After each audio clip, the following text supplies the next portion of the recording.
En mars 2000, les équipes d'Auchan travaillent sur le packaging des produits de parfumerie. Le matériau utilisé est un revêtement antidérapant, laisse entrevoir la possibilité de traduire les étiquettes en braille. Suite à cette prise de conscience, Auchan prend contact avec l'association Donne-moi tes yeux. C'est s'intéresser à une toute petite partie de la population. Ça représente à peine 50 000 personnes en France. Et qu'un grand groupe comme Auchan fasse cette démarche-là, c'est une certaine forme de reconnaissance pour les handicapés visuels. Rapidement, Auchan et Donne-moi tes yeux concluent un partenariat. L'association sera chargée de traduire les étiquettes en braille et de contrôler le travail des imprimeurs. Mais avant cela, l'enseigne commande une étude réalisée auprès de 500 personnes déficientes visuelles afin de mieux connaître les besoins des non-voyants.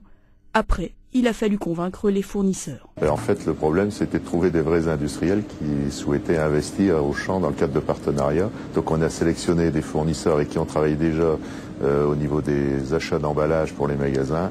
Et on leur a demandé d'investir et de bien vouloir créer de nouveaux produits. Ça a été assez compliqué dans la mesure où c'est une technique qu'ils ne maîtrisaient absolument pas.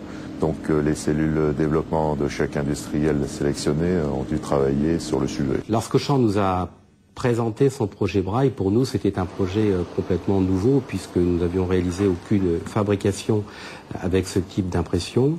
Mais nous avons tout de suite cru à l'importance de ce dossier et nous avons tout de suite décidé de mettre les moyens en rapport avec l'ampleur de ce dossier. Depuis 2 ans, plus de 1000 produits ont été étiquetés en braille, un travail considérable qui change le quotidien des handicapés visuels. C'est beaucoup mieux parce qu'on prend la boîte, on lit, c'est marqué café, c'est marqué, on sait où les classer, on sait où, enfin on savait toujours où les classer mais ça demandait beaucoup plus de temps pour le rangement. Et puis, on peut revenir avec nos courses, on peut dire, voilà, maintenant on est arrivé, on range nos courses, on n'a plus besoin de personne.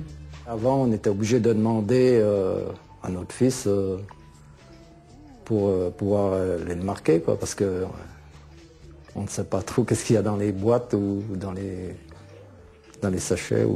Ouais. Il peut très bien arriver que, par exemple, on dise, tiens, il y a une brique de lait et puis une brique de jus de fruits dans le frigidaire. On ne fait pas attention parce que, allez, on prend la brique, on prend la brique de jus de fruits, on fait chauffer la brique de jus de fruits. Auchan est le premier distributeur en Europe à avoir entrepris une telle démarche. Aujourd'hui, après la France, l'étiquetage en braille fait son apparition dans les rayons des hypermarchés du groupe en Espagne et au Portugal.